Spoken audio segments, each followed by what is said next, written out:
Okay, so someone is asking that I go back to slide 25. So I'm going to go back there and kind of go over this a little bit. Okay, so on slide 25, we were just talking about the components of a mature sperm. The head of the sperm, which includes the chromosomes. The chromosomes are going to be housed in the nucleus, and this is going to be the haploid number of chromosomes that are going to be fertilizing or meeting with the haploid number of chromosomes in the ovum. We also have the acrosome. The acrosome has enzymes that are required for burrowing through the outside layer of the ovum and bringing about fertilization. We have the mid piece of the sperm, which has the mitochondria to provide the ATP that moves the sperm. And then we have the tail, which has the whip-like movement that actually propels the sperm along the various components of the male reproductive tract, as well as eventually the female reproductive tract. Okay, I hope that was clear.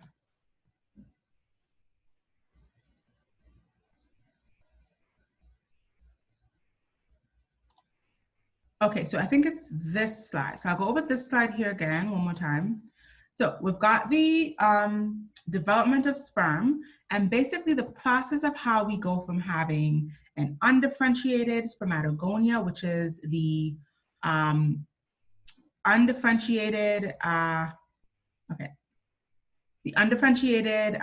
male gamete here. We have the primary division, which gives us two spermatogonia. And then, one of those spermatogonia sticks around, undergoes mitosis so that we can have more spermatogonia later on. The other spermatogonia will eventually undergo the process of meiosis. So we said meiosis is the process of division for sex cells or for gametes that allow them to bring their chromosomal number down to half. And the reason that that's important is because we don't want the ovum to have a full number of chromosomes and the sperm to have a full number of chromosomes, because that's going to give us double the number of chromosomes in that embryo. So what we want is for the gametes to have half the number of chromosomes, so that when fertilization takes place, we have both of those halves of that chromosomal number, the haploid chromosomes, combining together to give us a full number of chromosomes. So we undergo meiosis 1, which gives us 2 secondary spermatocytes. They still have 2 times the number of chromosomes. And then meiosis 2 gives us 4 spermatids that now have half the number of chromosomes, or 1N. And then that eventually differentiates into spermatozoa as they begin to develop and acquire the structures that a mature cell has. Reminding ourselves here that at this point, although they've been released into the lumen, they're not quite functional, they're not quite motile. The motility and the full functionality will be developed as they make their way through the rest of the tract. Okay, I hope that kind of answers the questions here, or clarifies anything that may have been missed. All right. Now, I want you to take note of these questions, these checkpoint questions here. Again, you can screenshot these or pause here. If you're rewatching this, pause here and try to write down a response for this question, as well as these questions that we skipped over. So you can screenshot these or pause here and look at these questions, try to write down a response so that you can compare that to the answers that we discuss next time we meet, so tomorrow, okay? All right, so at this point, we're done with packet 1. We will not progress to packet 2. Tomorrow we'll do packet 2, but I'll pause here to see if there are any other questions, and then we'll look at some checkpoint questions as well.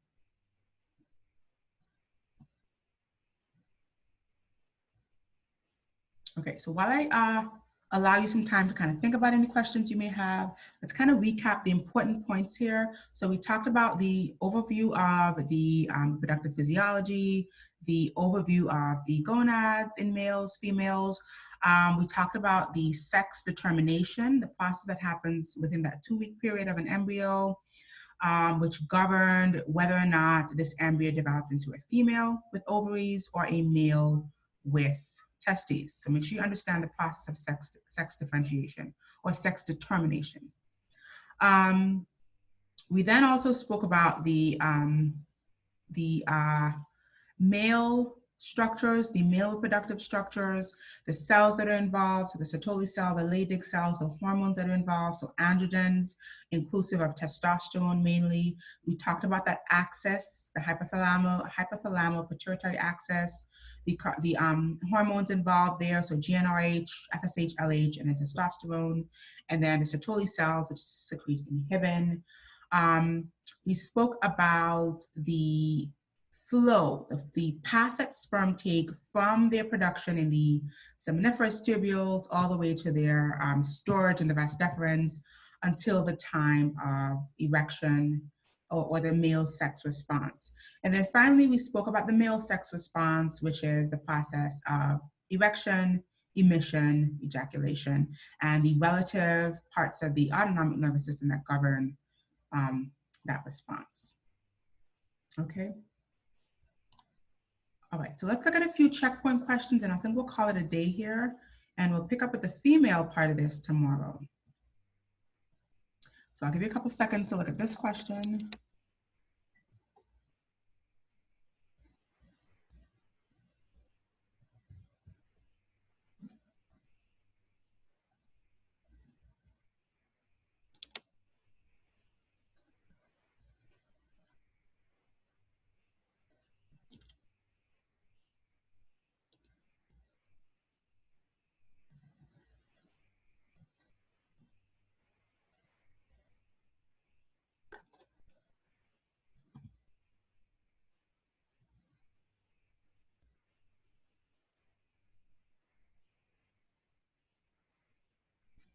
Okay, so let's look at the answer here. So which of the following components of the male reproductive system is directly being an important word here, responsible for the synthesis and secretion of testosterones and other androgens? So the Leydig cells are going to be the answer, right? The Leydig cells are the interstitial cells that secrete testosterones and other androgens. The Sertoli cells, although they are the target cells of testosterone, they're not secreting testosterone themselves. I hope that's clear. So Sertoli cells are acted on by testosterone, but the Leydig cells are what are actually secreting the testosterone. Seminiferous tubules and the epididymis obviously are not secreting anything in themselves. They're just the pathway that sperm take in their journey towards the vas deferens. Okay, so the Leydig cells here are actually secreting testosterone, and we talked about all the functions of the androgens as a whole, secondary sex characteristics, muscle mass development, the differentiation, the development of testes in the initial sex determination phase of the embryo, and so on and so on. So make sure you refresh your cells with all the functions of testosterone.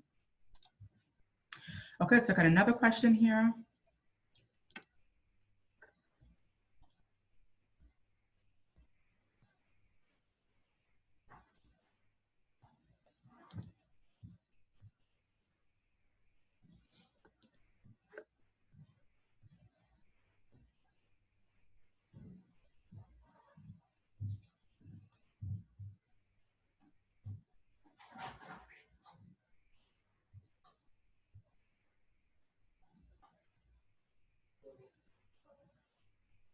Okay, so which of the following is not a function of Sertoli cells?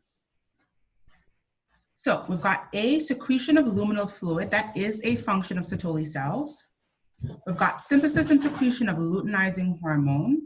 That does not sound correct, right? Remember, luteinizing hormone is one of the hormones from the pituitary, so B doesn't look correct.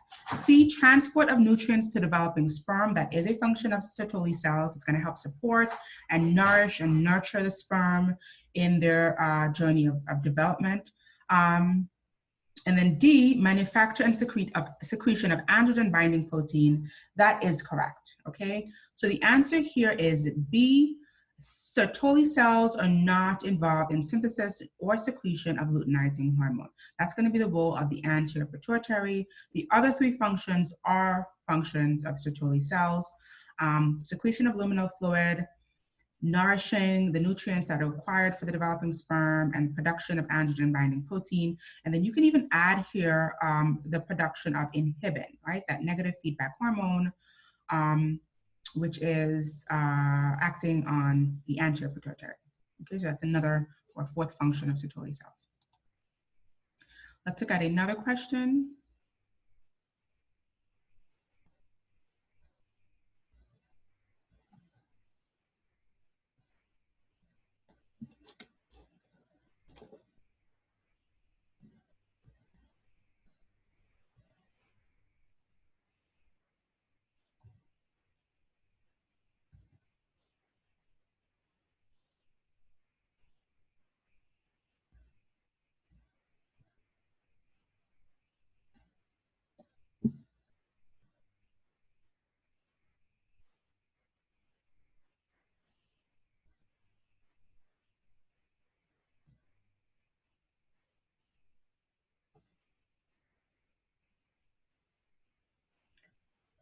Okay, which of the following is not a function of testosterone?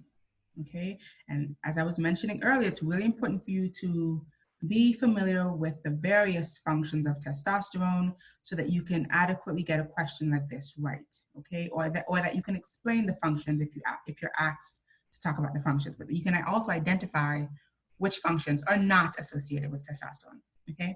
So let's go through the answer options here. A, promoting spermatogenesis together with FSH.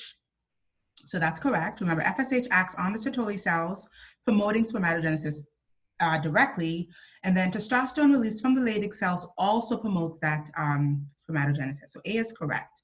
B, growth and development of accessory reproductive organs. That's also correct. So other organs like the vas deferens, seminal vesicles, the other structures that are developed from the Wolffian duct. Remember, the testosterone is what helps the Wolffian duct structures to progress and the regression of the Mullerian duct structure. So testosterone does also help with the development of these other organs, the penis and so on. C, stimulating the secretion of gonadotropins. That doesn't sound right, right? Remember, gonadotropins are coming from the hypothalamus.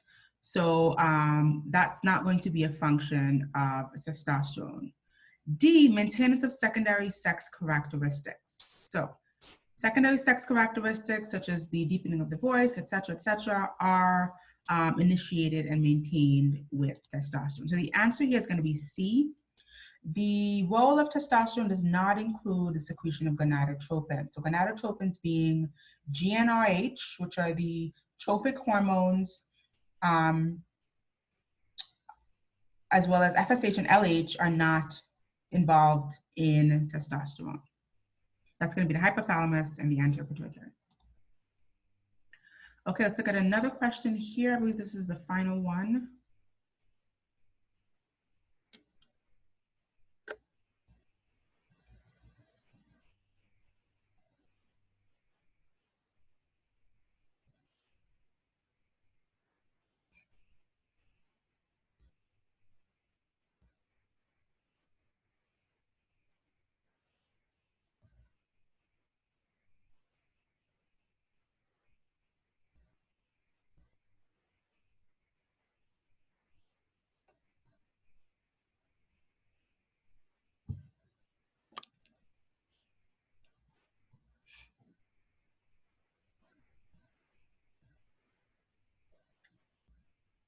Alrighty, which component of the mature sperm contains enzymes and other proteins essential for fusion with the egg?